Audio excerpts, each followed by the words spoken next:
আসসালামু আলাইকুম। আমন্ত্রণ বাংলাভিশন সংবাদে আপনাদের সাথে আছি নিখিল ইসলাম। শুরুতে জানিয়ে দিচ্ছি বিআরবি কেবল সংবাদ শিরোনাম। কক্সবাজারে স্বামী সন্তানকে জিম্মি করে পর্যটক গৃহবধূকে সংঘবদ্ধ ধর্ষণ, দুজন শনাক্ত, হোটেল ম্যানেজার আটক, মামলা হয়নি এখনো। হবিগঞ্জে সংঘর্ষের ঘটনায় বিএনপির 2000 নেতাকর্মীর বিরুদ্ধে পুলিশের মামলা, অত্যাচার নির্যাতন করে আন্দোলন দমানো যাবে না, মির্জা ফখরুলের মন্তব্য। হুমকি বা বিদেশি নিষেধাজ্ঞায় তত্ত্বাবধায়ক সরকার ফিরবে না বললেন কৃষিমন্ত্রী। রাষ্ট্রপতির সংলাপকে প্রশ্নবিদ্ধ করার অপচেষ্টার অভিযোগ ওবায়দুল কাদেরের। আগামীর অগ্রযাত্রায় অংশ নিতে মালদ্বীপের বিনিয়োগকারীদের প্রতি আহ্বান প্রধানমন্ত্রীর। অবৈধদের বৈধতা দেওয়ার প্রতিশ্রুতি দেশটির প্রেসিডেন্টের। 1 জানুয়ারি সব নতুন বই পাবে না শিক্ষার্থীরা, এবারও হবে না বই উৎসব জানিয়েছেন শিক্ষামন্ত্রী। ছাপাখানা পরিদর্শন। দেখছিলেন বিআরবি কেবল সংবাদ শিরোনাম, এবারে বিস্তারিত।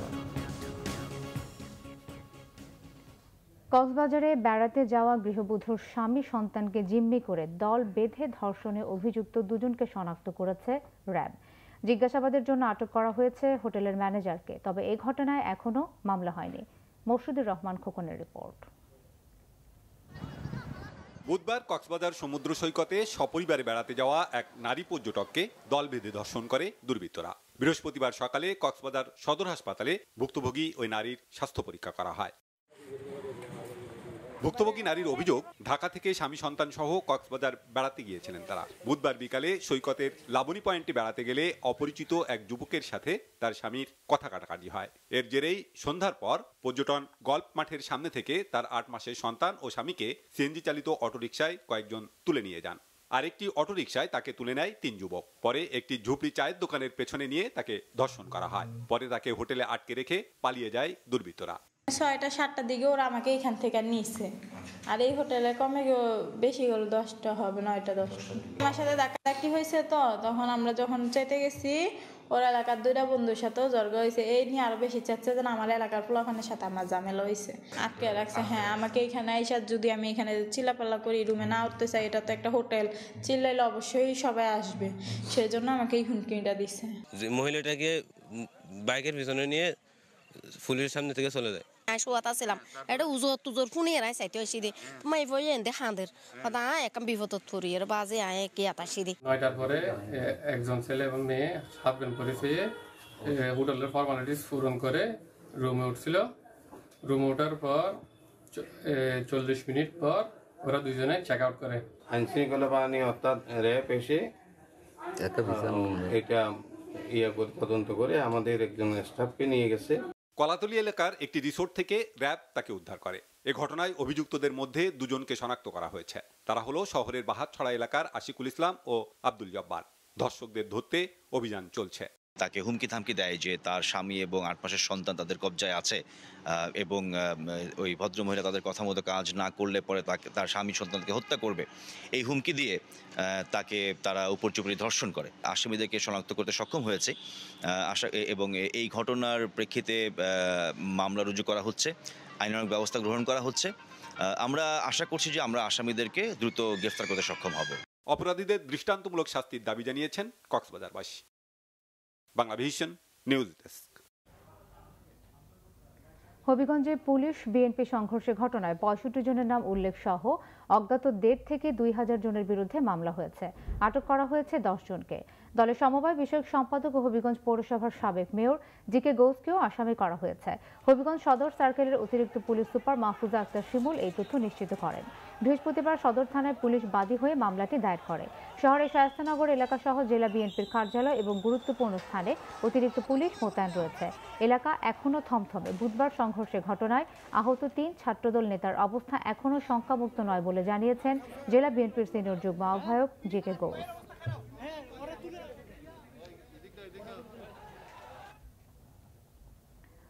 এদিকে হবিগঞ্জে বিএনপি নেতাকর্মীদের উপর পুলিশি হামলার ঘটনায় এসপি মুরাদ আলী সহ 2 ওসির অপসারণ দাবি করেছেন দলের মহাসচিব মির্জা ফখরুল ইসলাম আলমগীর। অত্যাচার নির্যাতন করে গণতন্ত্র এবং বেগম খালেদা জিয়ার মুক্তি আন্দোলনকে দমন করা যাবে না বলে মন্তব্য করেন বিএনপি মহাসচিব। বিকেলে দলের চেয়ারপারসনের গুলশান কার্যালয়ে বড়দিন উপলক্ষে খ্রিস্টান সম্প্রদায়ের সাথে শুভেচ্ছা বিনিময় করেন বিএনপি নেতারা। এ সময় দলের মহাসচিব মির্জা ফখরুল ইসলাম আলমগীর অভিযোগ করেন, দেশে গণতন্ত্র নেই, মানুষের অধিকার হরণ করা হয়েছে, খর্ব করা হয়েছে মানুষের ধর্ম পালনের অধিকারও। বেগম খালেদা জিয়ার শারীরিক অবস্থা নিয়েও কথা বলেন মির্জা ফখরুল। 50 বছর পরে আমরা দেখছি আমার ভোটের অধিকার ভুলুণ্ঠিত হচ্ছে এবং হরণ করে নিয়ে যাওয়া হচ্ছে, আমার কথা বলার স্বাধীনতাকে কেড়ে নেওয়া হচ্ছে, এমনকি আমার ধর্ম পালন করবার অধিকারকেও এখানে খর্ব করা হয়েছে। এই আওয়ামী লীগ সরকার আসার পরে যতগুলো সাম্প্রদায়িক দুর্ঘটনা ঘটেছে অন্য কোনো সময় এতগুলো ঘটেনি। আমাদের গণতন্ত্রের যিনি মাতা, তিনি আজকে অত্যন্ত অসুস্থ এবং তিনি আজকে জীবন মৃত্যুর সন্ধিক্ষণে আছেন। তাকে বিদেশে পাঠানোটা খুব বেশি দরকার এবং ডাক্তার সাহেবরা বলছেন যে তাকে বিদেশে চিকিৎসার জন্য পাঠানো দরকার। এটা অত্যন্ত জরুরি, এই জন্যে যে এই দেশে এই চিকিৎসার সুযোগটা নেই।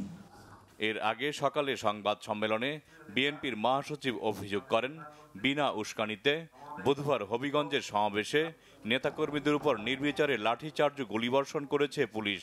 তাতে 3 শতাধিক নেতাকর্মী আহত হয়েছে।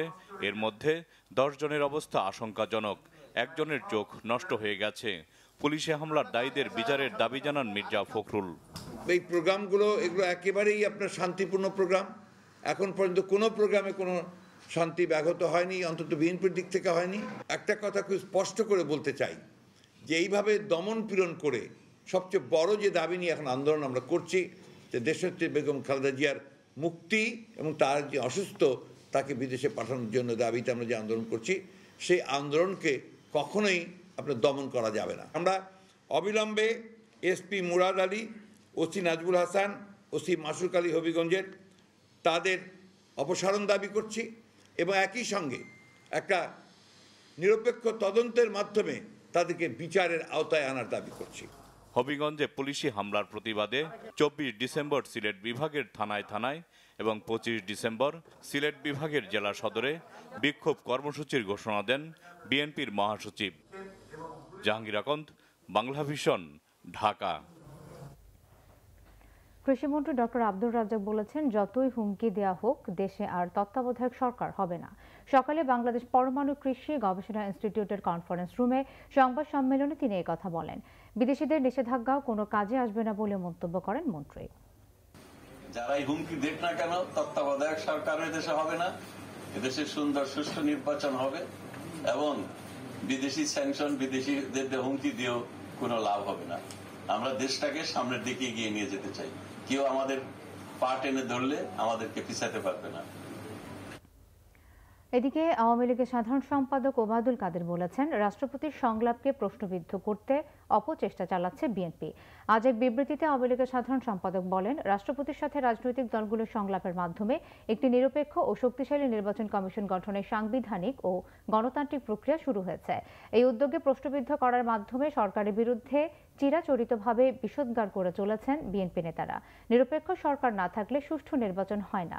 বিএনপি নেতাদের এমন মন্তব্যের জবাবে ওবায়দুল কাদের বলেন, নির্বাচন করার দায়িত্ব থাকে নির্বাচন কমিশনের। সরকারের হাতে ওই সময় রুটিন ওয়ার্কের বাইরে কোনো ক্ষমতাই থাকে না। সরকার কমিশনকে সহযোগিতা করে মাত্র। তিনি জানান, নির্বাচন কমিশন গঠনে রাষ্ট্রপতির উদ্যোগকে সহযোগিতা করবে সরকার। তথ্যমন্ত্রী ডক্টর হাসান মাহমুদ বলেছেন, বিএনপি মুখে যায় বলুক, নির্বাচন কমিশন গঠনে রাষ্ট্রপতির সাথে সংলাপে অংশ নেবে বলে আশা করা যায়। আর রাষ্ট্রপতির সাথে সংলাপে অংশ নিতে বিএনপির প্রতি আবারও আহ্বান জানিয়েছেন আওয়ামী লীগের যুগ্ম সাধারণ সম্পাদক মাহবুবুল আলম হানিফ। বৃহস্পতিবার সকালে ইঞ্জিনিয়ার্স ইনস্টিটিউটে একটি আলোচনা সভায় অংশ নেন আওয়ামী লীগের যুগ্ম সাধারণ সম্পাদক মাহবুবুল আলম হানিফ। প্রধান অতিথির বক্তব্যে মাহবুবুল আলম হানিফ বলেন, নির্বাচন কমিশন গঠন নিয়ে সুনির্দিষ্ট কোনো আইন নেই। এ কারণে 5 বছর পর পর কমিশন গঠন নিয়ে টানাটানি শুরু হয়। নির্বাচন হবে 2023 ডিসেম্বরের পরে অথবা 2024 সালের জানুয়ারিতে, কিন্তু নির্বাচন কমিশন তো আমার গঠন করতে হবে 2022 ফেব্রুয়ারি মাসে। অর্থাৎ জাতীয় সংসদে নির্বাচন নিয়ে কথা বলার বহু সময় পাবেন আপনারা। আমার বিএনপির প্রতি আহ্বান থাকবে, আপনারা অংশ নিন। নির্বাচন কমিশন গঠনের ব্যাপারে আপনাদের পরামর্শ থাকলে, মতামত থাকলে সেটাও আপনারা মহান রাষ্ট্রপতির কাছে দিতে পারবেন। দেশের রাজনীতির বিষয় নিয়ে কথা বলার সেটাও সুযোগ পাবেন আপনারা। কিন্তু এটা নিয়ে অহেতুক নেতিবাচক কথা বলে জনগণের মধ্যে বিভ্রান্ত করে রাজনৈতিক ফায়দা লুটার চেষ্টা করার কোনো প্রয়োজন নেই। এদিকে তথ্য ও সম্প্রচার মন্ত্রণালয়ের সভাকক্ষে জাতির পিতা শেখ মুজিব প্রামাণ্য গ্রন্থের মোড়ক উন্মোচন অনুষ্ঠানে তথ্যমন্ত্রী ডক্টর হাসান মাহমুদ বলেন, সবকিছুতে না বলার সংস্কৃতি থেকে বেরিয়ে এসে বিএনপির সংলাপে অংশ নেওয়া উচিত। গণতান্ত্রিক রীতিনীতিকে সংহত করার জন্যই এই সংলাপ শুরু করেছেন এবং একটি শক্তিশালী নিরপেক্ষ নির্বাচন কমিশন গঠনের লক্ষ্যেই তিনি এই সংলাপ শুরু করেছেন এবং আমি আশা করব বিএনপি যত কথাই বলুক না কেন এই সংলাপে অংশগ্রহণ করবে। অন্যদিকে মহানগর নাট্যমঞ্চ মিলনায়তনে মুক্তিযোদ্ধাদের সংবর্ধনা দেয় ঢাকা দক্ষিণ সিটি কর্পোরেশন। এতে আওয়ামী লীগের সিনিয়র নেতারা বলেন, বেগম খালেদা জিয়া কবে কোথায় মুক্তিযুদ্ধ করেছেন জনগণ তা জানতে চায়। দীর্ঘ 9 মাস ক্যান্টনমেন্টে ছিলেন, আজকে আমি জানতে চাই এই যে ফখরুল বলতে হবে এই 9 মাসে খালেদা জিয়া কোথায় মুক্তিযুদ্ধ করছে। আজকে মুক্তিযুদ্ধেরা জানতে চায়, তোমাকে পরিষ্কার করতে হবে। মুক্তিযুদ্ধের মতো বিষয় নিয়ে বিএনপিকে মিথ্যাচার না করার অনুরোধ জানান আওয়ামী লীগ নেতারা। দীপন দেওয়ান, বাংলা ভিশন, ঢাকা। মালদ্বীপের সরকারি ও বেসরকারি উদ্যোক্তাদের বাংলাদেশে বিনিয়োগের আহ্বান জানিয়েছেন প্রধানমন্ত্রী শেখ হাসিনা। দেশটির সংসদে ভাষণে দুদেশের বন্ধুত্বপূর্ণ সম্পর্ক আরও এগিয়ে নেওয়ার প্রত্যয় ব্যক্ত করেন শেখ হাসিনা। এছাড়া দ্বিপক্ষীয় বৈঠকে অগ্রাধিকারমূলক বাণিজ্য চুক্তি, বিনিয়োগ ও যোগাযোগ বাড়ানোর বিষয়টি গুরুত্ব দিয়েছেন। 6 দিনের রাষ্ট্রীয় সফরের দ্বিতীয় দিন মালদ্বীপের জাতীয় সংসদে ভাষণ দেন বাংলাদেশের প্রধানমন্ত্রী শেখ হাসিনা। এই সময় দুদেশের সৌহার্দ্য ও বন্ধুত্বমূলক সম্পর্ক তুলে ধরেন। সে দেশের বিনিয়োগকারীদের আগামীর অগ্রযাত্রায় অংশ নেওয়ার আহ্বান জানান প্রধানমন্ত্রী। I also hope that our warm and friendly relations will further be consolidated. Bangladesh is thriving with possibilities and potentials.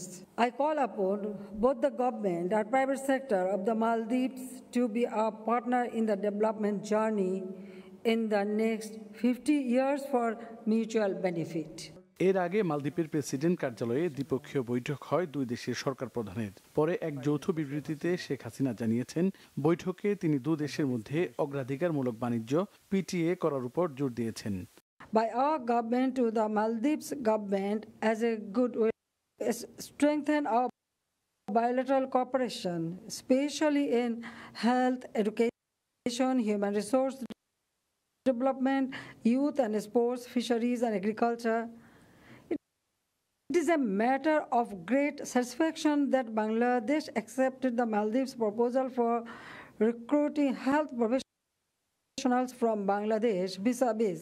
We will create opportunity for specialized post-graduation medical course for Maldivian students. এ সময় মালদ্বীপ সরকারকে 13টি সামরিক যান উপহার দেয় বাংলাদেশ। স্বাস্থ্য, শিক্ষা, মানব সম্পদ উন্নয়ন, যুব ও ক্রীড়া উন্নয়ন সংক্রান্ত 3টি দ্বিপক্ষীয় চুক্তিতে সই হয়। বৈঠকে মালদ্বীপের প্রেসিডেন্ট জানান, অবৈধ অভিবাসীদের বৈধতা দিতে বাংলাদেশের সঙ্গে কাজ করতে চায় তারা। I conveyed our gratitude to the important socio-economic contributions made by Bangladeshi workers in the Maldives. I also thank Prime Minister Sheikh Hasina and the government of Bangladesh for their support to the regularization program of Bangladeshi workers. বৃহস্পতিবার সকালে আনুষ্ঠানিক অভ্যর্থনায় বাংলাদেশের প্রধানমন্ত্রীকে লাল গালিচার সম্বর্ধনা দেন দেশটির রাষ্ট্রপ্রধান ইব্রাহিম মোহাম্মদ সলি। সৈকত Sadiq, Bangla vision, Dhaka.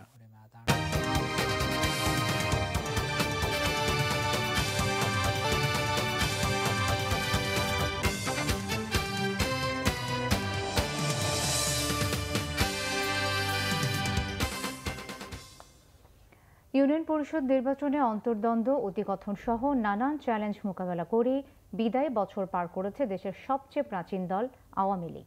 তবে সব দুর্বলতা কাটিয়ে আগামী জাতীয় নির্বাচনেও নিরঙ্কুশ বিজয় নিশ্চিত করতে চায় দলটি। তাই দলকে আরও শক্তিশালী করার দিকে এখন দৃষ্টি আওয়ামী লীগের শীর্ষ নেতাদের। তবে জাতীয় নির্বাচনের আগেই অন্তর্কলহ মেটানোর পরামর্শ রাজনীতি বিশ্লেষকদের। অব্যাহত রাখতে হবে দুর্নীতির বিরুদ্ধে অভিযান, পরামর্শ দিলেন হাইব্রিডদের বিষয়ে সতর্ক থাকার। বেশ কয়েক বছর ধরেই রাজনীতির মাঠে একচেটিয়া দাপট ক্ষমতাসীন আওয়ামী লীগের। তবে 2021-এ এসে ঘরের আগুনেই পুড়তে হয়েছে দলটিকে। রাজনীতির মাঠে বড় কোনো প্রতিদ্বন্দ্বিতার মুখোমুখি হতে হয়নি ঠিকই, তবে ফাঁকা মাঠের সুযোগে অন্তর্কলহ বেড়েছে বহুগুণ। ইউনিয়ন পরিষদ নির্বাচনকে কেন্দ্র করে যা ভয়াবহ রূপ নেয়। শাস্তিমূলক ব্যবস্থা নেওয়ার হুঁশিয়ারি সহ কোনো কিছুতেই কোনো কাজ হয়নি। নৌকার প্রার্থীদের সাথে বিদ্রোহীদের সংঘর্ষ হয়েছে, ঘটেছে প্রাণহানি। প্রশ্ন ওঠে দলীয় প্রতীকে স্থানীয় সরকার নির্বাচনের যৌক্তিকতা নিয়ে। আওয়ামী লীগের কেন্দ্রীয় নেতাদের প্রত্যাশা সব চ্যালেঞ্জ মোকাবেলা করে পূর্ণ জনসমর্থন নিয়েই অব্যাহত থাকবে বঙ্গবন্ধুর হাতে গড়া এই দলটির অগ্রযাত্রা। সাময়িকভাবে দলের মধ্যে যে একটু শৃঙ্খলার ভঙ্গের কারণে সাংগঠনিক কর্মকাণ্ডে কিছুটা হলেও আমি মনে করি যে একটা অস্বস্তিজনক পরিস্থিতি পড়ে, সেইটাই হচ্ছে দলের জন্য এখন একটু সমস্যা। তবে এটা আমরা সাংগঠনিক তৎপরতা বৃদ্ধি করেছি। আমাদের সংগঠনের তৃণমূল থেকে ঢেলে সাজিয়ে আমরা আগামী জাতীয় সংসদ নির্বাচনের জয়লাভের উপযোগী আমরা করে তোলার কাজ করে যাচ্ছি। ক্ষমতাসীন আওয়ামী লীগের জন্য 2021 যেন ছিল অতি কথনের বছর, যার শুরুটা হয়েছিল দলের সাধারণ সম্পাদক ওবায়দুল কাদেরের ছোট ভাই আব্দুল কাদের মির্জার সত্য বচন দিয়ে। সুষ্ঠু নির্বাচন হলে আমাদের এমপিরা 10 জাটুয়াই পেত না, এইটাই হচ্ছে সত্য কথা। নির্বাচন সহ নানা বিষয়ে বছরের একটা বড় সময় সামাজিক যোগাযোগ মাধ্যমে ঝড় তুলেছেন মির্জা কাদের, যার আঁচ লেগেছে কেন্দ্রে। কখনো কখনো বিব্রত হতে হয়েছে আওয়ামী লীগকে।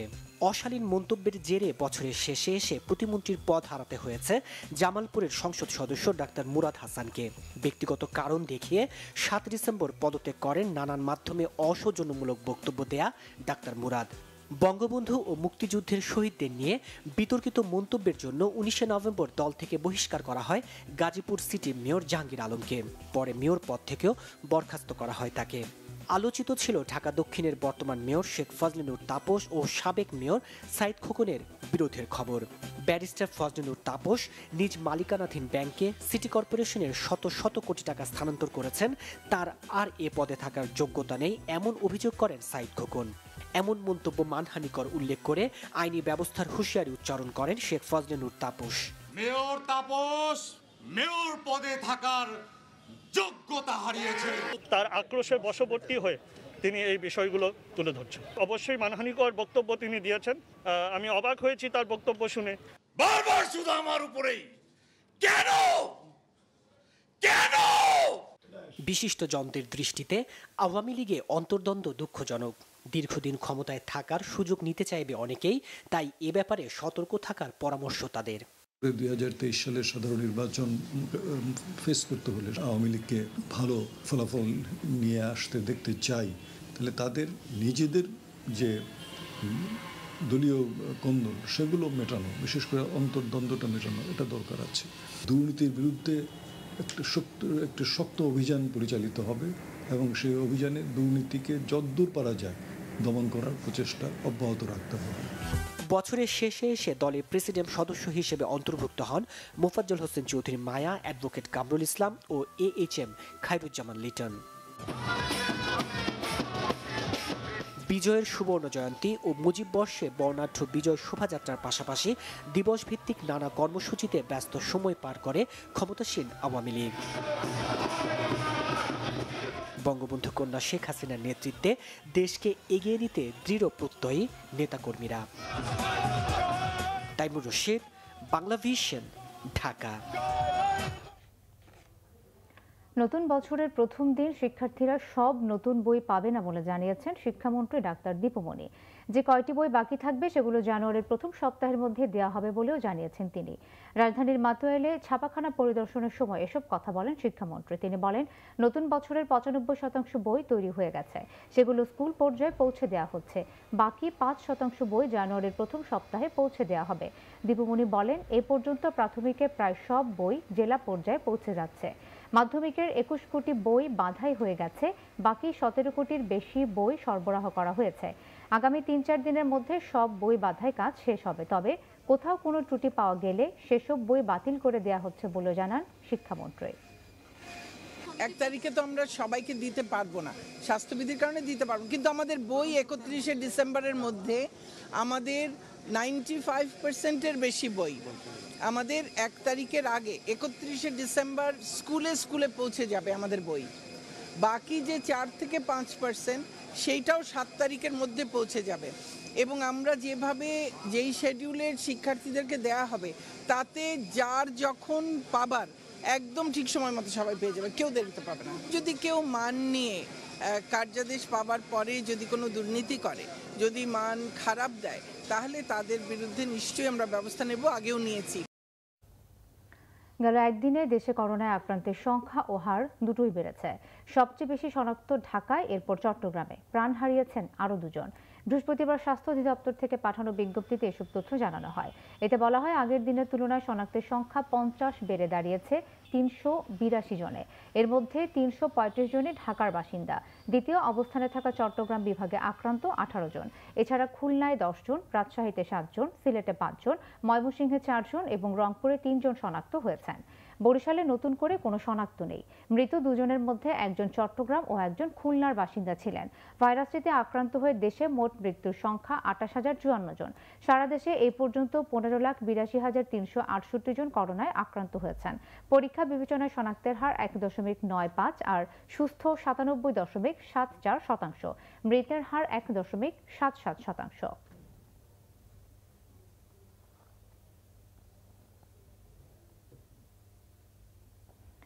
দেশের অর্থনৈতিক প্রবৃদ্ধি বা জিডিপি সম্পর্কে IMF বা বিশ্ব ব্যাংকের সাম্প্রতিক পূর্বাভাস অলৌকিক ও কল্পনা নির্ভর বলে মনে করছে বেসরকারি গবেষণা প্রতিষ্ঠান সিপিডি।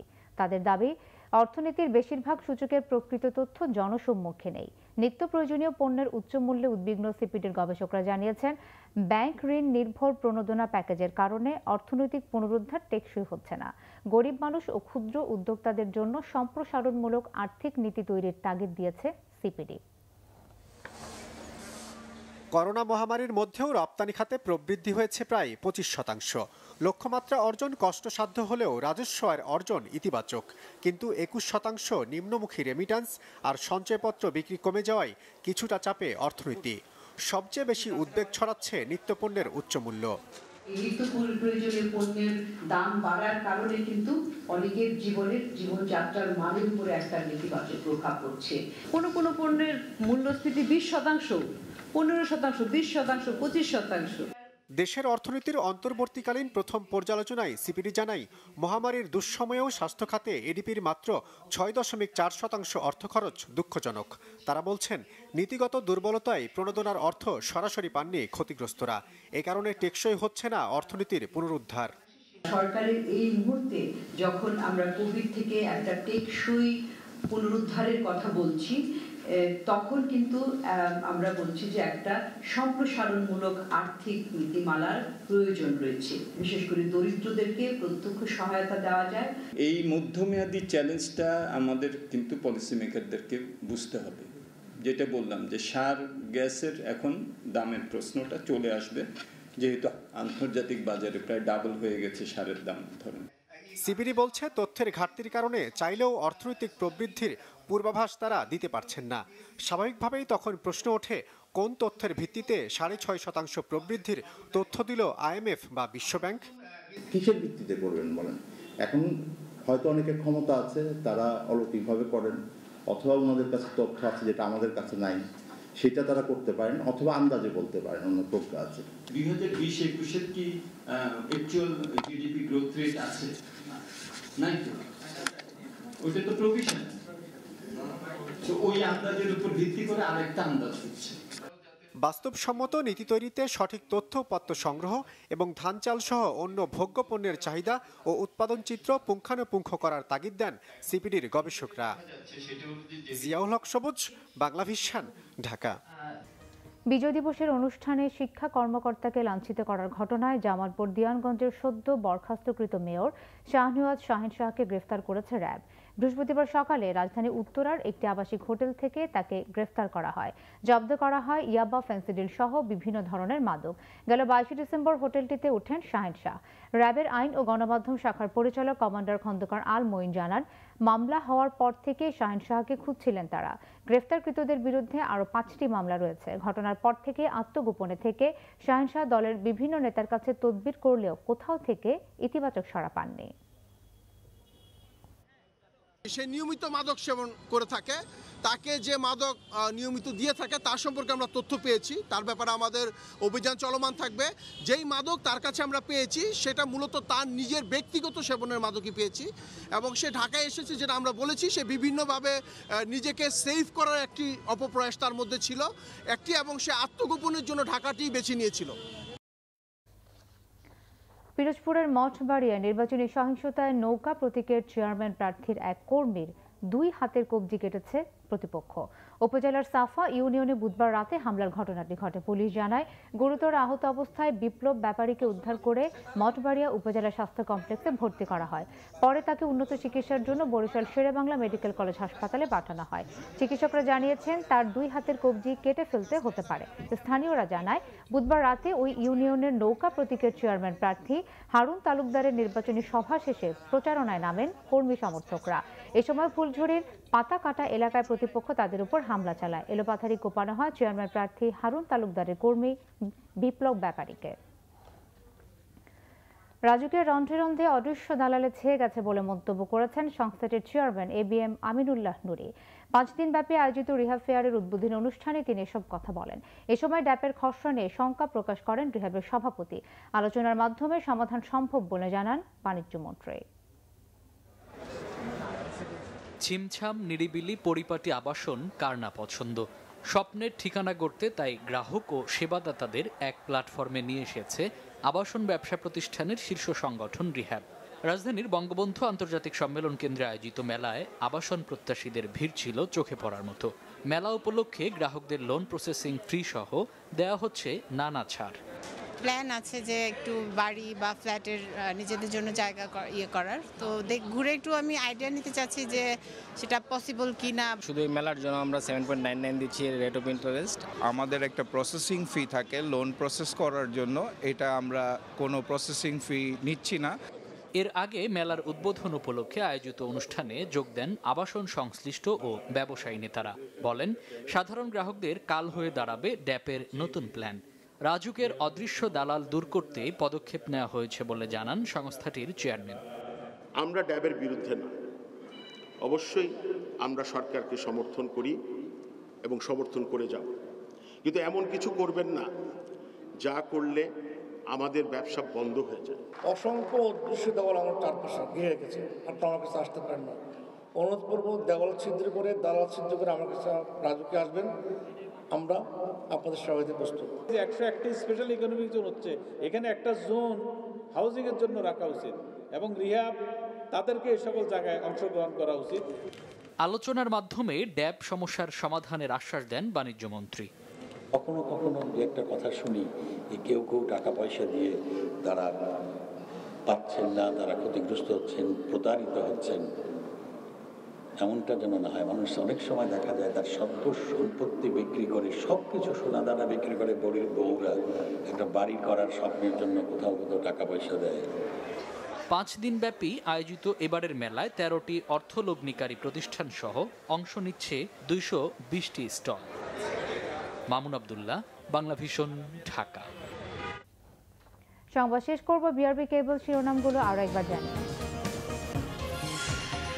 কক্সবাজারে স্বামী সন্তানকে জিম্মি করে পর্যটক গৃহবধূকে সংঘবদ্ধ ধর্ষণ, 2 জন শনাক্ত, হোটেল ম্যানেজার আটক, মামলা হয়নি এখনো। হবিগঞ্জে সংঘর্ষের ঘটনায় বিএনপির 2000 নেতাকর্মীর বিরুদ্ধে পুলিশের মামলা, অত্যাচার নির্যাতন করে আন্দোলন দমানো যাবে না, মির্জা ফখরুলের মন্তব্য। হুমকি বা বিদেশি নিষেধাজ্ঞায় তত্ত্বাবধায়ক সরকার ফিরবে না, বললেন কৃষিমন্ত্রী। রাষ্ট্রপতির সংলাপকে প্রশ্নবিদ্ধ করার অপচেষ্টার অভিযোগ ওবায়দুল কাদেরের। আগামীর অগ্রযাত্রায় অংশ নিতে মালদ্বীপের বিনিয়োগকারীদের প্রতি আহ্বান প্রধানমন্ত্রীর, অবৈধদের বৈধতা দেওয়ার প্রতিশ্রুতি দেশটির প্রেসিডেন্টের। 1 জানুয়ারি সব নতুন বই পাবে না শিক্ষার্থীরা, এবারও হবে না বই উৎসব, জানিয়েছেন শিক্ষামন্ত্রী। ছাপাখানা পরিদর্শন।